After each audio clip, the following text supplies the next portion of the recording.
What's up guys, Roland here with Garage Golf, and we are super excited today. We got a new package in the mail from our friends here at Global Golf. And also just wanted to kind of tell you guys that number one, this is not a branded or sponsored video in any way, shape, or form. We did pay for this club ourselves, but we really do like what Global Golf is doing. I feel like they offer a really good product. We've ordered a few clubs through them now, including the hybrid that I actually use now. And big fans of them and what they do. So I want to give a big shout out to people at Global Golf. I think you guys are doing a great job. And we're really excited today. It's a big day for us. We got a new club in that we're super excited to test out for you. And we're looking forward to doing it here on camera and do a little unboxing for you guys here in person.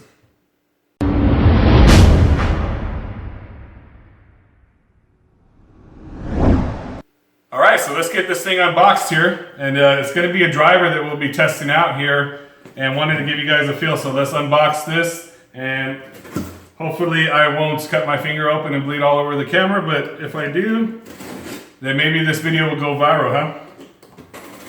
All right, so let's see what we got here. Give you guys an idea of how this thing comes packaged. So here we got the driver, which will still remain a mystery for a second, or probably not, because it's going to be in the title of the video. And we are going to be testing the Cobra King F8 Plus. And it's going to be on the hazardous shaft, as you can see here. So we're super excited about it. We got it in Nardo Gray, which I think looks really cool. And you get a feel for it here. There's the bottom. And there's the front of it, all taped up, of course. And we got a hazardous Project X shaft. And it is 76 grams, stiff shaft. So we're going to be doing an independent review of this driver for you guys. Giving you some data, kind of like we did on some of our other videos. And then we're actually going to be pitting it head to head against my current driver, which is a Titleist 917 D3. So we'll be doing two videos. This one's more of just a product review for this one, and then we'll be doing a head-to-head for you guys in another video as well. So stay tuned. And also, real quick before we get started here, kind of want to ask you guys a question. Which club would you like to see us demo next? So we can demo a driver for you, a hybrid, a fairway wood. Give us an idea on what you guys would like to see, what's most appealing to you. Leave some comments in the comment below. Of course, if you guys like this video, please don't forget, give us a big thumbs up. And make sure to subscribe to our channel for future videos like the one that you're about to see here today. Okay, so let's take a look at some of the technology that the Cobra F8 possesses. We got the carbon CNC milled face. We have the smart pad technology in the sole of the club. We have the interchangeable 12 and 2 gram weights on the bottom of the club, which will allow you to adjust your ball flight. So we'll be hitting 5 shots with a 12 gram weight on the front of the club, which is meant for people with higher swing speeds looking for lower spin. We'll also be putting the 12 gram weight in the rear of the club, which is going to give us a little bit more forgiveness and a little bit higher flight time. So we'll be hitting 5 shots in each setting for the purpose of this video. Next we have the MyFlight technology, which allows you to adjust the loft of the club anywhere between 8 degrees to 11 degrees total. For the purpose of the testing today, we'll be keeping the setting at a standard 9.5 degrees. Lastly, we have the Cobra Connect system, which Cobra partnered with Arcos Golf for this great technology here. And they've actually started putting this technology in all their new irons that are coming out as well. But what this little chip does, this little sensor that is in the base of the club, or basically the handle of the club, it integrates with an app that allows you to see how far you're hitting your shots. So they started off with the driver a while back, a few clubs ago. Now they're integrating it into all their product line, but it's going to allow you to see how far you're hitting your shots, which is an incredible piece of tech in my opinion. Lastly, of course, for the purpose of this video, we'll be using the SkyTrack technology today, which we've been using on some of our other videos as well. That's going to give us the ball data, the ball flight, the hang time, everything we're going to need to diagnose this particular club and to see if ultimately the Cobra F8 Plus is a must-buy.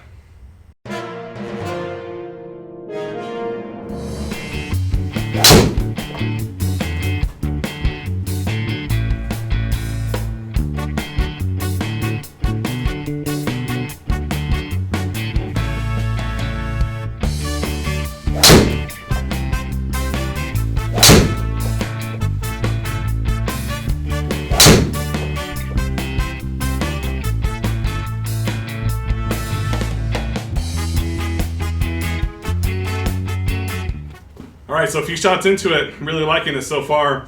The one thing I do notice, much lower penetrating ball flight and much less forgiving than my current gamer, the Titleist 917 D3. Let's keep hitting and see what happens.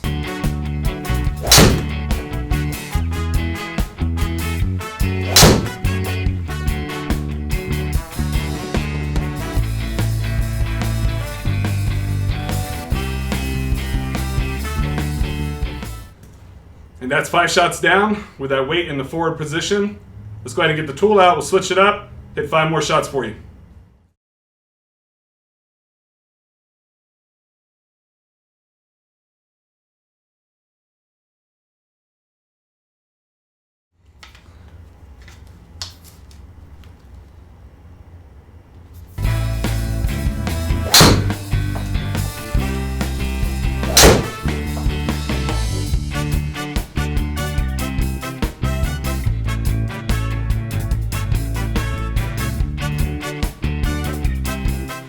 So I'm a few shots into it now in the new setting.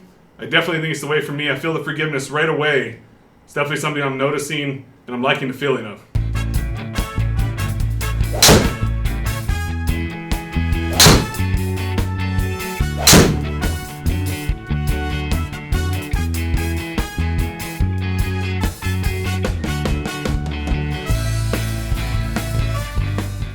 That's 10 solid shots in the books. Next up on the tee box is Gilbert.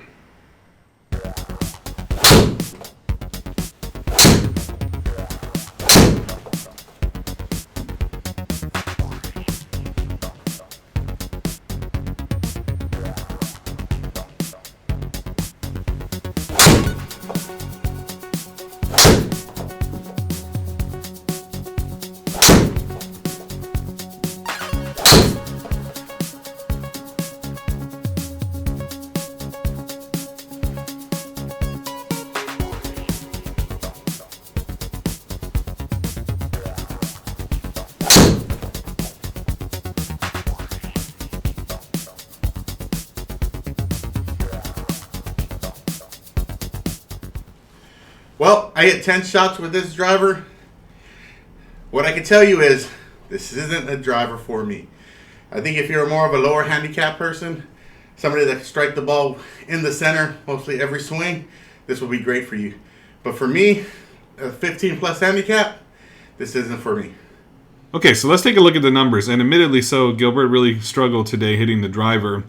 But I think that's the whole beauty of a review like this, is that you're not always going to hit the ball perfect, and you're going to sometimes have people that are mid-handicap that want to try out a driver that maybe is not geared towards them, or maybe something that's more geared towards a lower handicap, but you still have the people that want to try it, just to see how it would do for their particular swing. So that's the whole benefit of doing a review like this for different types of handicaps and swing types, is to see what exactly those numbers would produce, essentially. So taking a look... So when you look at Gilbert's numbers, the 12-gram weight in the rear of the club will be on the top, and the less forgiving 12-gram weight on the front of the club is going to be on the bottom as far as the numbers that you see. So we'll take a look here. So his ball speed was 124 with that weight in the rear of the club, and 122 with that weight in the front of the club. The launch angle was 13.9 in the more forgiving setting and 12.7 in the less forgiving setting. So he did get the ball up a little bit more in the air with that 12-gram weight in the rear of the club. As far as total spin numbers, with the weight in the rear of the club, the more forgiving setting, we were looking at 39.64 for total backspin. And with that 12-gram weight in the front of the club, this is what's kind of interesting. And some of this may just be mishits, of course, on Gilbert's part, but he was actually getting more spin at 49.39 with a setting that is meant to generate lower spin. So we'll take a look at that, as well as my shots, to see how that number came out as well. He was offline 13 yards on both, of course, with some going negative left of the target line and some going right of the target line. His carry now with that more forgiving setting was 182 versus 172 with the 12-gram weight in the front of the club. So he gained 10 yards as far as carry distance with that weight in the rear of the club. So total rollout to 200 yards on average with the more forgiving setting, and 186 with the least forgiving setting. So we're looking at a 14-yard difference in total distance and a 10-yard distance in total carry between the two settings there. His flight time was identical at 5.5 for each. Descent angle 34 versus 35. Height 21 yards for both on average. And then now going to the club head speed, 87 and 88. So pretty much very similar there. And again, remember that these are estimated numbers, but getting more accurate on Skytrek's part, in my opinion. Smash factor at 1.42 versus 1.38. So again, this is probably not the right club for Gilbert, but he was courteous enough to take some swings with it for us and get a feel for a mid-handicapper, what we're looking at with the club of this caliber and what we're seeing with the numbers there. So now let's go into my numbers here as far as the swings. And what you're going to see on the screen now is going to be reversed from what you saw with Gilbert's.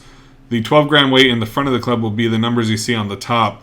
And the 12-gram weight in the rear of the club, the more forgiving setting, will be the numbers on the bottom. And I felt very strongly that I hit the ball quite well today as far as at least getting good, solid contact on the ball. Maybe not distance-wise what I would like to see, but I did make good, solid strikes for the most part with these shots. So really kind of curious to see these numbers here. You'll see my ball speed on average was 129 with the weight, 12-gram weight in the front of the club versus 128 with it in the rear of the club. Launch angle was 15.6 compared to 15.9. So the more forgiving setting got me a little bit higher launch angle. Spin. Now looking at the spin numbers, 2680 with the 12-gram weight in the front of the club and 2789 with the 12-gram weight in the rear of the club. So that's more on par with what we probably should be seeing for that setting. Less spin and a lower launching ball with that 12-gram weight in the front of the club. And that's what we should be seeing with pretty much solid strikes across the board as far as what the numbers should be doing. I was 9 yards offline with the 12-gram weight in the front of the club and 8 yards offline with it in the rear. So really not too much of a difference there. Of course, some shots left and right of the target line. Looking at total carry, 208 yards versus 206 yards in the more forgiving setting. Total distance, 231 versus 228. So 2 yards more on average for the carry and 3 yards more on average for total distance with the 12-gram weight in the front of the club. Flight time, 5.8 versus 5.9. Descent angle is pretty similar at 34 and 35. Height of it, 24 yards for both on average. Swing speed with the club, 88 versus 87. Again, estimated numbers. And smash factor identical at 1.47. So on paper, it looks pretty clear that I would gain a little bit more distance, 208 yards versus 206 for total carry distance and 231 versus 228 for total rollout distance. But all day long, if I was hitting this club, if this is going to be my everyday driver, which it's not going to be in my opinion, I would put that 12-gram weight on the rear of the club, because what these numbers don't show you is feel. And when I had that 12-gram weight on the rear of the club, by far it felt much, much better for me in that setting. It just felt more forgiving. The solid strikes with both, it just felt more pure with that 12-gram weight in the rear of the club. And that's just probably moment of inertia or whatever it is, but it's basically giving me a better feel to it, which I think feel is 90% of the game. If it feels solid when you hit it, if it feels pure, I think you're going to like that setting more. And even on good solid strikes with a 12-gram weight in the front of the club, I just didn't feel it was as pure of a strike, even when you hit it solidly, at least in my opinion. So again, on paper, you see one thing, but as far as the feel and what a golfer is feeling when they're swinging this type of club, in my opinion, at least for my individual swing type, I would have the 12-gram weight in the rear of the club. Okay, so let's go into our 7 garage golf factors that we created for testing these clubs when we do product reviews for you guys. And we basically came up with 7 factors that we feel are really important factors in determining what value the club is providing to you as the everyday average golfer. So they're going to be broken down as the following: looks, feel, sound, accuracy of the club, workability of the club, spin numbers, and distance. In the end, we'll add up all the categories together and come up with a final total score for you. And the categories will range anywhere between 1 golfie to 5 golfies, 5 being the maximum score that you can get on any one particular category. Okay, so getting started with looks first. By far, I think looks is one of the best feature of this particular club. It is absolutely brilliant. It's a beautiful club. It has a little bit of a turbulator look to it, kind of like a Ping series. A little bit of a mix between that and I would say a TaylorMade M4, M3 combo. on the top with the aerodynamic look to it. The Nardo Gray is a really cool, awesome color. It looks really good with the hazardous shaft. So for looks, we're actually going to give this particular club, the Cobra King F8 Plus, 5 golfies in this category. Okay, so now moving on to feel. I think feel is where this club hurts just a bit. Now again, for these categories, we're going to kind of average between the two settings with the 12 gram weight in the front and the 12 gram weight in the rear. With the 12 gram weight in the rear, it felt a lot better. But with the 12 gram weight in the front, even on solid strikes, it didn't feel as pure as I felt with some other clubs, kind of similar to a Titleist 917 D3, which is my current gamer. So for feel, we're actually going to give this particular category 3.5 golfies. Moving on to sound, absolutely have zero issues with the sound of this club. It's not an overly loud club, overly pingy sounding club. So for sound, we're actually going to give it 4 golfies. Okay, so now moving on to accuracy. I felt that this club was actually quite accurate, in my opinion. I know Gilbert struggled a bit with some of his distances on his shots, but his average accuracy as far as offline was about 13 for both categories with a 12 gram weight in the front and the rear. And for me, it would average around 9 and 8 respectively. So we were hitting fairways.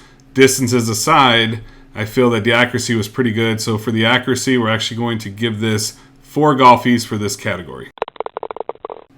Okay, so next up is workability of the club. And for those of you watching at home, just so you get an idea on how we test workability of the club, it's not actually done on the product testing that you see as far as the shots that we're hitting for the purpose of this video. After the fact, we will go back and attempt to hit a draw or a fade based upon the club that we're using and determine how easy it is to hit that particular type of shot with our swing type. So what we did after the fact was we tested both draws and fades with the driver to try to get a feel for, number one, how easy it is to hit that particular type of shot, and number two, how accurate those type of shots are based upon the type of shot we're trying to hit. So again, some user error aside with different shots and different things of that nature that we may be hitting, we do test that. It was quite easier to hit that type of shot, either a draw or a fade, on the more forgiving setting in our opinion based upon what we've done. With the 12 gram weight in the front of the club, it tended to be slightly more difficult, but still something that can be done with this club. It is more of a player's club, so those with higher skill levels should be able to work this club quite easily. We're going to give it 3.5 golfies for this particular category. So next up on the list is spin numbers. So on our last product review that we did with the Callaway Rogue versus the TaylorMade M4, I had several comments from viewers that were watching it telling me about the spin number. On that particular video, the Callaway Rogue was giving me around 1900 for the spin.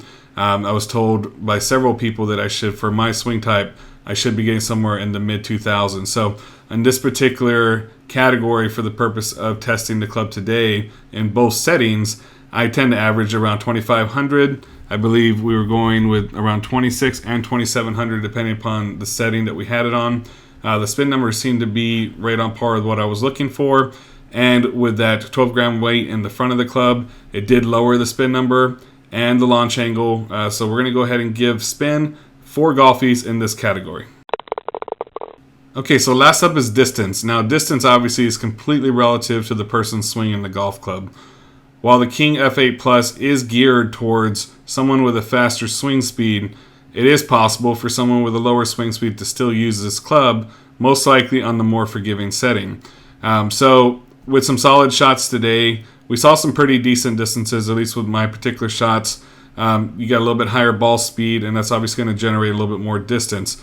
Again, even though I hit some good shots today, in which I feel I'd be pretty happy with on a regular basis, I still tend to average around 245 to 250 or higher with a different club. So I'm thinking that if you have a lower swing speed, or maybe our mid to higher handicap, it's probably better to go with the Cobra F8 over the Cobra F8 Plus, obviously.